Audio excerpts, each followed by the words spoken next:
మధ్య రోజుల్లో మీరు జీవితంలో ఫేస్ చేసిన కొన్ని సమస్యలనండి, లేకపోతే కొన్ని ట్రాజడీస్ కానివ్వండి, అవి మీ మీద బాగా ఇంపాక్ట్ ఏమైనా చూపించాయండి, లేకపోతే యూఆర్ యాజ్ బిఫోర్? అంతే సేమ్. నేను చిన్నప్పటి నుంచి నేను చూడండి ట్రాజడీలా, నష్టాలా, కష్టాలా, అదే కొత్తగా వచ్చినాయి కాదు కదా. ఇప్పుడు ఏ ప్రాబ్లం వచ్చినా ఆ లెవెల్ అయితే రావు. ఓకే. మా ఫాదర్ మదర్ పోయారు, నాకు 3 ఏళ్ళు ఉన్నప్పుడు మా మదర్ పోయారు. దాని మించిన ట్రాజడీ వస్తుందా? అంతకింద 3.5 ఏళ్ళు ఉన్న మా అబ్బాయి పోయాడు, అంతకు మించిన ట్రాజడీ రాదు కదా. అదేలే. అదే. సో ఏది వచ్చినా ఏమైనా ఎవ్రీథింగ్ ఇస్ ఓకే. అంటే దానివల్ల ఒక ఇంపాక్ట్ క్రియేట్ అవ్వడం కానీ, ఒక ఇన్ఫ్లుయెన్స్ అవ్వడం కానీ అలా ఏది హెవీగా తీసుకోను. ఎస్. ఇప్పుడు మీరు నన్ను ఇన్సల్ట్ చేశారు, నేను హెవీగా తీసుకోను దాన్ని. ఆయన ఎక్కడో ఫీల్ అయ్యాడు మనం అన్నదానికి, అందుకని ఇట్లా అంటున్నాడు అనుకుంటా తప్ప ఎంత ధైర్యం ఉంటే అన్నట్టు అట్లా అనుకోను. ఎన్ని గుండెలు నీకని అలా అన్నాం. ఎందుకని ఆయన ఫీల్ అయ్యాడు, మనం ఎక్కడో అప్సెట్ చేసామని లెక్కేస్తా తప్ప నేను తేజాన్ని వచ్చిట్టు అంటాడు అట్ట లెక్కేయండి. అదేలేండి, దుర్యోధన ఏకపాత్ర జరుగుతుంది. కానీ అంటే మీ క్యారెక్టరైజేషను ఇప్పటి వరకు మీరు తీసిన ఏ హీరోలని రిఫ్లెక్ట్ అవ్వలేదండి. How funny it is. నిజంగా నాకు అది చాలా ఫన్నీగా ఉంటుంది నాకు. మీ క్యారెక్టరైజేషన్ ఏదైతే ఉందో ఇప్పటి వరకు మీరు చెప్పినంతా మీ పాత్రీకరణే, మీ మనస్తత్వమే. ఇది పెట్టలేము సినిమాలో, దీని కమర్షియల్ వాల్యూస్ ఉండవు. బోధన అదేంటే ఒక స్వామీజీ ఇవ్వాలి తప్ప. అంటే ఇది బోధన కూడా కాదు, ఒక రకంగా చెప్పాలంటే ఒక పలాయనవాదం, ఎస్కేపిజం. ఎందుకు మనకు వాడితేనే అలా కాదు, ఎస్కేపిజం కాదు, ఎందుకు వాడితే మనకని కాదు. ఇప్పుడు మీరు నన్ను తిట్టారు అనుకుందాం, ఇప్పుడు నేను నెక్స్ట్ సినిమా పాటలు రికార్డ్ చేద్దాం అనుకుంటున్నాను. ఆ పాటల్లో మీ కాంట్రిబ్యూషన్ కావాలనుకోండి, నేనేం వచ్చి మిమ్మల్ని కలిసి, సార్ మీరు ఆ రోజు నన్ను తిట్టారు కానీ ఇప్పుడు మీరు మీ సలహా కావాలి సార్, నాకు వస్తే ఈ పాట బెటర్ అవుద్ది అని వచ్చి అడుగుతాను. అదే అంటే సినిమా రిచ్నెస్ తగ్గకూడదు. సినిమా కోసం ఏమైనా చేస్తాను, ఏదైనా సినిమా కోసం మీ కాళ్ళు పట్టుకోమని పట్టుకుంటాను. ఎందుకంటే సార్ నేను పోయినా కూడా నా సినిమాలు బతుకుండాలి అంతే. అదేలేండి. ఈ వారం కోసం సినిమా తీయండి, నేను ఫ్రైడే కోసం కాదు, ఎవ్రీ ఫ్రైడే కోసం. ఒక 50 ఏళ్ళ తర్వాత కూడా అప్పుడు ఆ సినిమా తీసేది భలే ఉంటుంది అని దానికి ట్రై చేస్తుంటాం. ఇన్స్పిరేషన్ ఎక్కడి నుంచి వచ్చింది అంటే మాయాబజార్, లవకుశ, మిస్సమ్మ, అప్పు చేసి పప్పుకుడు, పాతాళ భైరవి ఇప్పటికీ బాగుంటాయి. మా అబ్బాయి ఇప్పుడు ఈ జనరేషన్ వాడు, అతను మాయాబజార్ మొన్న చూసి వచ్చి ఏముంది సినిమా అంటున్నాడు. ఎస్వి రంగారావు గారు ఏం చేశాడు, సావిత్రి గారు ఏం చేశారు. స్క్రీన్ ప్లే అండి, అద్భుతమైన స్క్రీన్ ప్లే. ఎంత ఫాస్ట్గా ఉంటుందో రన్ ఆఫ్ ది ఫిల్మ్, బోరే కొట్టదు. అప్ చేసి పప్పుకుడు కానీ, గుండమ్మ కథ కానీ అవన్నీ కూడా పర్ఫెక్ట్ స్క్రీన్. ఇప్పుడున్న జనరేషన్కి ఎలా నచ్చుతుంది, అటువంటి సినిమాలు తీయాలి. ఫ్రైడే మార్నింగ్ షోకి ఇంత ఓపెనింగ్ వచ్చింది, ఇన్ని కోట్లు వచ్చినాయి, అయ్యి రావాలి, కానీ ఇది ఎక్కువ రావాలి. అహింస ఎలా ఉంటుందండి? అహింసలో ఫిలాసఫీ ఒకటి ఉందండి, ఒక ఫిలాసఫీని బేస్ చేసి కథ రాశారు. దానివల్ల అదే అమ్మాయి కృష్ణతత్వం, అబ్బాయి బుద్ధతత్వం. ఏంటి క్లాష్, అసలు ఎక్కడి నుంచి సంపాదించారు ఈ కాన్సెప్ట్? సార్ ఇది శ్రీ అరబిందో అని ఉన్నారు. అవును. ఆయన ఒకటి చెప్పారు, అదేంటి అని అంటే భారతదేశ పతనం ఎప్పుడు మొదలైంది, how did India's decline begin. ఎందుకంటే ఒకప్పుడు ఇండియానే రిచెస్ట్ దేశం వరల్డ్లో. ఇక్కడ ఉన్న వజ్ర వైడూర్యాలు కానీ, నవరత్నాలు కానీ పేరు కదా, అన్ని ఉండే, పంటలు ఫెంటాస్టిక్ ఉండే, సూపర్ నదులు ఉన్నాయి మనకి, ఏ దేశంలో లేని ఉన్నాయి. ఇంత గొప్ప దేశం, అడుగు తినేవాళ్ళు వచ్చి అందరూ వచ్చి ఇదంతా చేశారు. ఇది ఎప్పుడు స్టార్ట్ అయింది? అంత స్ట్రాంగ్గా ఉన్న దేశం ఎప్పుడు డిక్లైన్ అయింది, పతనం ఎప్పుడు మొదలైంది భారతదేశానికి అని ఆయన ఒక కొటేషన్ చెప్పారు. క్షత్రియులు అహింసా మార్గం పట్టి ఆయుధాలను వదిలేసినప్పుడే భారతదేశ పతనం మొదలైంది. The day kshatriya drop their weapons in the name of ahimsa, India's decline began. Okay అన్నాడు అరబిందో గారు చెప్తున్నా. ఇది భలే ఉందని చెప్పి దాని నుంచి కథ రాశా. అవునా? మరి కృష్ణతత్వం ఎక్కడి నుంచి వచ్చింది? ఇది శ్రీకృష్ణుడు చెప్పిన ధర్మం కదా. క్షత్రియులు ధర్మం ఏంటి? కాపాడతాం. అదే అర్జునుడికి చెప్పాడు భగవద్గీతలో. శ్రీకృష్ణుడు చెప్పిన ధర్మం ఏంటి అని అంటే, క్షత్రియుల ధర్మం మిగతా 64 కళలు, బ్రాహ్మణులు, వైశ్యులు, శూద్రులు, పంచములు అందరినీ కాపాడతాం క్షత్రియుల డ్యూటీ. వాళ్ళు ఎప్పుడైతే ఆయుధాలు వదిలేశారో వీళ్ళకి రక్షణ పోయింది. రక్షణ పోయేటప్పటికి మొత్తం గందరగోళం అయిపోయింది ఇండియన్ సిస్టమ్. ఇప్పటికీ కొట్టుకుంటున్నాం. ఈ డిక్లైన్ ఎప్పుడు స్ట్రాంగ్ అవుద్ది? మళ్ళీ కృష్ణుడు చెప్పిన ధర్మం రావాలి. అంటే మళ్ళీ కింగ్లీ డైనాసిటీస్ గట్ట వచ్చి అదిగా మరి రాజవంశాలు గట్ట రాజవంశాలు రావు. ధర్మం ఏంటంటే మీకు చెప్తాను, అహింస అనేది ఉంది.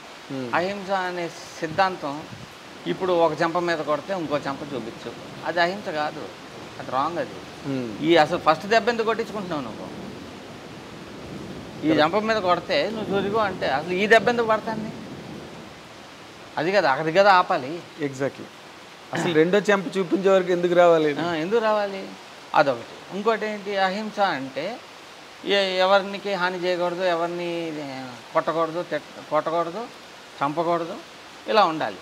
ఇది అహింస తత్వం అనే తత్వం అనుకుంటున్నాం మనం. ఇండియాలో అందరూ అనుకునే అహింసవాదం ఇస్ రాంగ్. మీరు కన్ఫ్యూజ్ అయిపోయి పిచ్చి పిచ్చిగా ఆలోచిస్తున్నారు అహింసవాదం.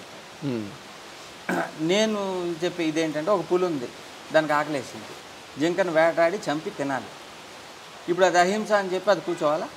జింకను చంపకూడదా, తినకూడదా, దాని పిల్లలకు ఫుడ్ పెట్టకూడదా? దాని ఆకలి ఎలా తీరుతుంది? సో అది దాని ధర్మం. అది తినటం, దాని పిల్లలకు ఫుడ్ పెట్టడం దాని ధర్మం. సో అహింసావాదం కంటే ధర్మం గొప్పది. సో ఆ అమ్మాయి ఏమంటుందంటే, ఇది కరెక్ట్ ధర్మం, కృష్ణుడు చెప్పిన ఈ ధర్మాన్ని నేను ఫాలో అవుతా, నువ్వు నీ ధర్మం నువ్వు చేయి, మిగతా నేను చూసుకుంటా అన్నాడు ఆయన. నేను అదే చేస్తాను. లేదు ఏ కారణం చేతైనా సరే హింస చేయకూడదు అంటాడు హీరో. వీళ్ళిద్దరికి జరిగే క్లాష్ లో వీళ్ళకి ఏమేమి సమస్యలు వచ్చినాయి, ఎన్ని కష్టాలు వచ్చినాయి, ఎండింగ్కి వచ్చేటప్పుడు వారు వీరవుతారు. 6 నెలలు సాహసం చేస్తే వారు వీరవుతారు. ఈ సమస్యలన్నీ చూసేటప్పుడు ఆ అమ్మాయి కృష్ణుడు కరెక్ట్ కాదు, గాంధీ బుద్ధుడే కరెక్ట్ అంటారు. వీడేమంటాడు, కాదు కృష్ణుడే కరెక్ట్ అంటాడు. మీరు సినిమా చూస్తే మిగతాది అర్థం అవుతుంది. అదే ఏదో 3 స్లోగన్స్ పెట్టారంట కదా రామాయణంలో, కట్టే కొట్టే తెచ్చేలాగా. ఏంటి సార్ అవి? కృష్ణతత్వాన్ని భగవద్గీత 3 పదాల్లో చెబుతాం. ఎలా? మూసేయి, తీసేయి, ఏసేయి. మూసేయి, ఏసేయి, తీసేయి. మూసేయి, తీసేయి, ఏసేయి. మూసేయి, తీసేయి, ఏసేయి. ఓకే. మూసేయి అంటే నోరు మూసేయి, తీసేయి అంటే ఆయుధం తీసేయి, ఏసేయి అంటే శత్రువుని వేసేయి. ఓకే. నీ డ్యూటీ, నీ ధర్మం నువ్వు పాటించు, మిగతా నేను చూసుకుంటా. ఓకే. అదే కృష్ణుడు చెప్పింది, కృష్ణతత్వం. కర్మణ్యేవాధికారిస్తే మాపలేషు కదా ఆచరణ, దాని కాన్సెప్ట్ అనమాట ఇది. దాన్ని అచ్చ తెలుగు ఈజీగా అర్థమవుతుంది, జానపద తెలుగు భాషలో. అదే రామాయణంకి ఉంది కదా, అది కట్టే కొట్టే తెచ్చే అని పెట్టారుగా. ఇప్పుడు దాన్ని మామూలుగా వ్యవసాయానికి కూడా మీరు అలా వాడాం, అట్రిబ్యూట్ చేసా. ఎలా అన్వయించారండి దాన్ని? మూసేయి, తీసేయి, వేసేయి. మూసేయి అంటే విత్తనాన్ని మట్టిలో మూసేయి, దాన్ని సాగు చేసి పంటను పైకి తీసేయి, కట్ చేసి ఇంట్లో వేసేయి. ఓకే. అంటే రైతు కదా హీరో, రైతుకి. ఓకే. సో అది అలా చేసి చాలా బాగుంది. వేసేయి, తీసేయి, మూసేయి, తీసేయి, వేసేయి. అంటే అర్జునుడు అవును కదా, ఉండే వాళ్ళందరూ నోరు మోయి, ఆయుధం తీ, వాళ్ళు నెయ్యి, అంతే. మిగతా నేను చూసుకుంటా, నీ డ్యూటీ నువ్వు చేయి, నేను చేసింది నేను చేస్తాను. అంతే, నీ పని నువ్వు చెయ్యాలి. అంటే ఇప్పుడు ఇప్పుడు ఏమవుద్దంటే సొసైటీ అంతా మీరు మీ ధర్మమే చేస్తుంటారు. ఈ ధర్మాన్ని కరెక్ట్గా పాటిస్తున్నారు అనుకోండి, మీ కాంప్లికేషన్స్ రావు లైఫ్లో. ఇప్పుడు మీరు కారు కొన్నారు ఎదురింటాలకి చూపించుకుంటానికి, అది మీ ధర్మంలో పార్ట్ కాదు. ఇది నా ధర్మంలో పార్ట్ కాదు అన్నప్పుడు మీరు ఎక్స్ట్రా చేయరు. అంటే ఇప్పుడు ఈ సినిమా వరకు కనుక మనం వస్తే, ఎందుకంటే because you have given lot of interviews, మీరు చాలా సభల్లో మాట్లాడారు, ప్రెస్ మీట్లో మాట్లాడారు. సో నేను వాటి జోలికి నేను పోవట్లేదు, కానీ బట్ ఒక్కటి అడగాలని ఉంది మిమ్మల్ని. ఎందుకంటే ఇప్పుడు అభిరామ్ అనే ఒక హీరోని మీరు ఇంట్రడ్యూస్ చేశారు, ఎవరో ఒకరిని ఇంట్రడ్యూస్ చేయాలిగా సినిమా అన్న తర్వాత. సరే మేజర్ కాంపౌండ్ నుంచి అబ్బాయి అయితే బాగుంటుంది, ఆ బ్యాక్గ్రౌండ్ ఒకటి ఉంటుంది. తర్వాత ప్రొడ్యూసర్ గారికి వాళ్ళకి ఉండే రిలేషన్స్ వల్ల కూడా కొంతవరకు అది ఈజ్ అవుట్ అవుతుంది, మీ పని మీరు చేసుకోవచ్చు హ్యాపీగా, వాడిని కష్టపెట్టో నష్టపెట్టో హీరోని ఏదో ఒకటి. బట్ ఫైనల్గా మీరు ఫుల్ఫిల్ అయ్యారా మీ కథ? ఎందుకంటే మీరు అంత ఈజీగా లెట్ లూజ్ అయ్యే మనిషి కాదు కదా. పర్ఫెక్ట్ క్లైమాక్స్ పర్ఫెక్ట్ ఉంటుంది, మీరు ఎక్స్పెక్ట్ చేయని క్లైమాక్స్ ఉంటుంది. అవునా? ఆ కుర్రాడికి నిజంగా ఆ నటుడయ్యే క్వాలిటీ ఉందండి? మీకు చెప్పనా, ఒక వాస్తవం చెప్తా. మామూలుగా రోడ్డు మీద వెళ్ళి ఏదైనా కుర్రాన్ని తీసుకొచ్చి నేను హీరోని చేశా, మీరు మామూలుగా చూస్తారు ఫలానా. ఇతను వెంకటేష్ వాళ్ళ అన్న కొడుకు, రామానాయుడు గారు మనవడు, సురేష్ బాబు వాళ్ళ కొడుకు, అవును, రాణా వాళ్ళ తమ్ముడు, ఇవన్నీ అనేటప్పటికి ఇంత పెద్ద భూతద్దం పట్టుకుని చూస్తుంటారు. అవును. సో ఆ భూతద్దంలో మీరు వెంకటేష్తో కంపేర్ చేస్తారు, అతను ఆ యుద్ధంలో ఓడిపోతాడు. అతను రాణాతో కంపేర్ చేస్తారు, ఓడిపోతాడు. సురేష్ బాబు కొడుకుగా చూస్తారు, ఓడిపోతాడు. రామానాయుడు గారు మనవడుగా చూస్తారు, ఓడిపోతారు. ఇలా ఎవరెవరైతే చూస్తారో వాళ్ళ ఎక్స్పెక్టేషన్ అతను కాదు, నేను కాదు, బ్రహ్మదేవుడు కూడా నిలబెట్టలేదు. ఎందుకంటే అతను కొత్త. అవును, కొత్త అబ్బాయిని ఆల్రెడీ ఎస్టాబ్లిష్ వాళ్ళతో కంపేర్ చేస్తారు, దాంట్లో డెఫినెట్గా ఓడిపోతారు. అదే ఇక్కడ మైనస్ పాయింట్ కదా. అదే మైనస్. దాన్ని కూడా మించి కథ ఉండాలి. అవును, అప్పుడే మేము సక్సెస్ అవుతాం. సో పెద్ద యుద్ధం ఇది, పెద్ద యుద్ధం. మీరు అందరూ ఏం చేస్తారు, ఎట్లా చేశాడు ఇలా చేశాడు అని ఆడనే చూస్తుంటారు. నోరేంటి ఇట్టేలింది ఏమన్నా, పళ్ళు కనిపెట్టి ఏంటి నవ్వుతున్నాడా, ఏడుస్తున్నా, ఇలా చూస్తారు. దానివల్ల ఏమవుతుందంటే చాలా కష్టం పోరాడతాం. వాడి పోరాటంలో గెలిచి బట్టగట్టి మళ్ళీ ఇంకో సినిమా రావటం చాలా కష్టం. అయినా సరే దాన్ని మించి ఒక కథ వేసా, చూద్దాం ఏమవుతుందని చెప్పి. అంటే బ్రహ్మాస్త్రం వేశారు అంతేనా? అంటే కృష్ణుడే ఆడిస్తాడని నా నమ్మకం. అంటే మొన్న ఎప్పుడో ఇంటర్వ్యూలో చెప్పారు కదా, మనం చేసేది మనం చేయడమే, వాడు ఇంకోటి చేస్తాడని. అంటే మరి ఆ డివైన్ బ్లెస్సింగ్ ఏదైనా ఉందని అనిపించిందా సిమ్టమేటిక్గా? సూచనలు, ప్రకృతి సూచనలు అన్నీ అలాగే ఉన్నాయి. ఎందుకంటే మేము ఎప్పుడో రిలీజ్ అనుకున్నాం, వాళ్ళు ఇతను కాళ్ళు పనిచేయక కొన్ని రోజులు, దాని తర్వాత వాళ్ళ తాతగారు తమ్ముడు ఎవరో ఒక ఆయన పోయి అది డిలే అయ్యి, అవును, మొత్తం మొన్న ఇప్పుడు రిలీజ్ అవుతుంది. ఇప్పుడు థియేటర్లో కూడా సినిమాలు లేవు, జనాలకి ఏమీ లేవు. అవును, అదొక సిమ్టమ్. ఇంకోటి ఇవన్నీ కాదు సార్, సోలో రిలీజ్ వచ్చినా ఏమొచ్చినా మీరు ఎప్పుడో పదే పదే చెప్పినట్టుగా ఇప్పుడు 4 సినిమాల మధ్యలో ఇది పడితేనే కరెక్ట్, లేకపోతే ఒకటికి తేడా వచ్చిందంటే ఒకటిని మోసేస్తారు కదా. ఇప్పుడు ఈ సినిమా వరకు మీరు ఇందాక అన్నట్టుగా సినిమా బాగుంటే ఎవ్వడు దాన్ని ఆపలేడు. సూర్యోదయాన్ని అరిచేతలో ఆపలేరు. నన్ను కూడా ఎవరు ఆపలేరు. నేను కొత్త వాళ్ళతో సినిమాలు తీస్తూనే ఉంటారు. అయితే ఈ సినిమాలో నీ సదాని మళ్ళీ పట్టుకొచ్చారు. అంటే చాలా మీరు ఐరానికల్గా చూస్తే కనుక మీరు చేసేవాళ్ళు కొంతమంది చాలా పెద్దవాళ్ళు అయిపోయారు, గోపిచంద్ వాళ్ళలాగా. ఇది అన్నిట్లో ఉంటుందండి. ఒక యూనివర్సిటీ పెట్టారనుకోండి, కొంతమంది ఐఏఎస్లు అవుతారు, కొంతమంది ఐపీఎస్లు అవుతారు, కొంతమంది ఇంజనీర్లు అవుతారు, కొంతమంది ఎందుకు పనికి రాకుండా పోతారు. అది అన్ని చోట ఉంటుంది, అన్ని రంగాల్లోనే ఉంటుంది. బట్ ఉదయ్ కిరణ్ ఏకంగా అవుట్. సదా మళ్ళీ ఎక్కడా కనిపించలేదు ఈ మధ్య రోజుల్లో. తర్వాత జైల్లో ఉన్న ఆర్టిస్టులు చాలామంది ఆ రోజున చాలా కొత్త వాళ్ళు అందరూ వచ్చారు.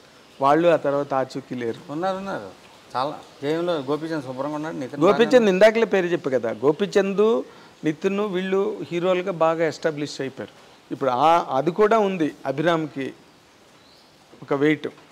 ఎందుకు వాళ్ళలాగే ఎక్స్పెక్ట్ చేస్తారు, ఇప్పుడు పెద్ద హీరో అయిపోతాడు ఈ సినిమాతో అభిరామ్ అని. అవునా? అవ్వకూడదని కోరుకునే వాళ్ళు కూడా ఉంటారు. అది సరేలేండి, విష్ఫుల్ థింకింగ్ అన్నది అందరికీ ఉంటుంది. ఎప్పుడు నెగిటివ్ అండ్ పాజిటివ్ ఎప్పుడు ఉంటుంది. కావాల్సిన వాళ్ళందరూ తేజాన్ని ప్రేమించేవాళ్ళు, లేకపోతే సురేష్ కాంపౌండ్ని ప్రేమించేవాళ్ళు అభిరామ్ సినిమా ఆడాలని కోరుకుంటారు. లేని వాళ్ళకి ఏముంది, ఆడితే లేకపోతుంది అంటారు మామూలు కామన్గా. ఎందుకంటే ఈ మధ్య ఎన్ని సినిమాలు పోయాయండి, యువర్ సీన్ చాలా హైలీ ఎక్స్పెక్టెడ్ ఫిల్మ్స్ అన్నీ కూడా పోయాయి. ఆ లిస్టులోకి అయితే వెళ్దగా ఇది. అది ఏమీ చెప్పను సార్. నేను సినిమా నాకు తృప్తిగా వచ్చేంత వరకు తీసాను, రిలీజ్ చేశాను, మిగతాది మీ చేతుల్లో. అదేలే. సో మేము ఈ wish you all success Teja గారు. ఎందుకంటే మీలాంటి వాళ్ళు కనుక సక్సెస్ అయితే న్యూ బ్లడ్ సినిమా ఇండస్ట్రీలో చాలా రావడానికి అవకాశం ఉంది. అండ్ టెక్మా వాళ్ళకి కూడా ఇన్స్పిరేషన్ వస్తుంది. అరే మేము ఫేమస్ రిలీజ్ అయింది, I very whole heartedly visit it. Cinema బాగా ఆడాలి అది. ఎందుకంటే అంత చిన్న కుర్రాళ్ళు బ్యాచ్ ఏదో ఇన్స్పిరేషన్తో వచ్చారు.